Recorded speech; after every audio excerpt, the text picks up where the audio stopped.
ان کی سیاسی جدوجہد کو دیکھیں. جو بھی بات ہوئی, جو بھی یہاں پہ یہ بات کی گئی کہ جی عزت ووٹ کو عزت دو تک, میں سمجھتا ہوں آج بھی ان کی جو فلسفی ہے یا ان کی جو سوچ ہے وہ سویلین سپریمیسی کی ہے. آج بھی ان کا نظریہ سویلین سپریمیسی کا ہے. آج بھی ان کا جو نظریہ ہے وہ آئین اور قانون کی بالادستی کا ہے. آج بھی اداروں کی مضبوطی کا ان کا فلسفہ ہے کہ اداروں کو مضبوط ہونا چاہیے, چاہے کوئی بھی ادارہ, چاہے ہماری عدلیہ ہے, چاہے ہمارے فوج پاکستان ہیں یا دوسرے ادارے ہیں. اگر ان کی گورننس کو دیکھیں گے تو گورننس میں بھی آپ کو ملے گا کہ ہمیشہ کوشش کیا کہ بہتر سے بہتر گورننس دیں, اچھی حکمرانی ہے. اگر پیچھے آپ نے پنجاب کا ایک دور دیکھا تھا جب 2018 سے آپ کو ایک ٹائم آیا جب پی ٹی آئی کا یہاں ایک وزیر اعلیٰ تھا, اس کی گورننس کا بھی حال دیکھا تھا. اس کے باوجود کہ اس کے وقت کے وزیر اعظم کو کہا جاتا رہا ریلیونٹ کوارٹر سے کہ آپ پنجاب کی حکمرانی کو بہتر کریں. جس طرح وہاں پہ حکمرانی کا برا حال ہوا ہے, جس طرح وہاں پہ کرپشن کا حال ہے, وہ بھی آپ کے سامنے ہے. تو کہنے کا مقصد ہے کہ اگر ان کی ذات کو بھی دیکھا جائے تو ان کے جو مورل ویلیوز ہیں وہ بھی میرا حال اس سے کسی شخص کو بھی کوئی انکار نہیں کر سکتا. جس طرح ڈیسنسی ہے ان میں, جس طرح ان میں اخلاقیات ہیں, جس طرح ان میں ایک ویلیوز ہوتی ہیں معاشرتی, ان سے بھی آپ دیکھیں گے کہ میرا حال ہے اس میں بھی وہ کمال اور حاصل ہے, ان کی فیملی کو بھی ہے. تو آج بھی میں سمجھتا ہوں کہ جو تلخ حقائق ہیں وہ ہمارے سامنے ہیں. جس طرح ابھی حسن صاحب نے ذکر کیا کہ جب بھی جدوجہد کی ہے جس کا ذکر ہوتا ہے تو پیچھے پھر قوم کو بھی اسی طرح ہی اسی طرح ساتھ کھڑا ہونا چاہیے, اسی طرح سیسا پلائی دیوار بننا چاہیے. اور جب قوم خود ہی انتشار اور وہاں پہ آپ سمجھ لیں گے کہ نفرت کی سیاست کا ساتھ دینا شروع کر دے تو یقینی طور پہ ریاست کو, نظام کو ضرور نقصان پہنچتا ہے.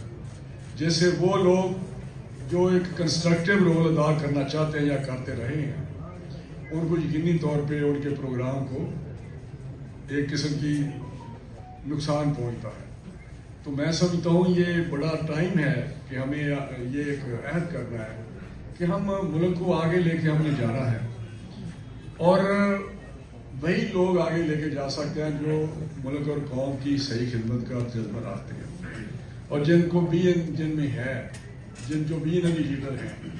میاں نواز شریف کا ذکر کیا, جس طرح احسن اقبال صاحب نے جو 90s میں انہوں نے اکنامک ریفارمز ایکٹ انٹروڈیوس کیا تھا, جس کا وہ ذکر کر رہے تھے منموہن سنگھ کا. منموہن سنگھ نے وہاں سے لیا, جس طرح کوریا نے 5 ایئر پلان ہمارا لیا 60s میں, اور انہوں نے وہی ہمارا 5 ایئر پلان امپلیمنٹ کر کے کوریا کام کیا. ساؤتھ کوریا کی میں بات کر رہا ہوں. اور اسی طرح منموہن سنگھ نے ہمارا ریفارمز ایکٹ کی جو ریفارمز ہماری تھی اکنامک ریفارمز, اس کا جو بلو پرنٹ تھا وہ لے کے گئے, اور اس کو آج تک وہاں پہ امپلیمنٹ کیا ہوا ہے. اور آج انڈیا کی جو اکنامک پروگریس ہے وہ اسی وجہ سے آئی ہے کہ انہوں نے میاں نواز شریف صاحب کا وہ جو پروگرام تھا اس کو امپلیمنٹ کیا, اکنامک پروگرام. لیکن ہم نے کیا کیا, ہم نے 90s میں نہیں, 90s کے بعد بھی اسی طرح سلسلہ چلتا رہا. اور جب تک سٹیبلٹی نہیں رہے گی, جب تک کنٹینیوٹی نہیں رہے گی, سٹیبلٹی کے علاوہ میں کنٹینیوٹی کی بات کرتا ہوں, میں اس کا دائی ہوں کہ آپ دیکھیں سنگاپور کو دیکھیں, مسٹر لی وہاں 30 سال رہے اور سنگاپور بن گیا. اس طرح مہاتیر 20 سال رہے وہاں ملیشیا میں, اور ملیشیا کی شکل دیکھیں. آپ کوریا کو دیکھیں, وہاں بھی 15 سے 20 سال مسٹر پارک رہے, 15 سال وہ رہے, آگے 5 سال ان کی بیٹی رہی. اسی طرح آپ اردوغان صاحب کو دیکھیں, ترکی کو دیکھیں. اب جہاں بھی ترقی ہوئی ہے آپ وہاں پہ آپ کو کنٹینیوٹی سسٹم کی اور وہاں پہ اسٹیبلٹی رہی ہے. تو میں سب پالیسیز کی کنٹینیوٹی رہی ہے. تو میاں نواز شریف صاحب آج بھی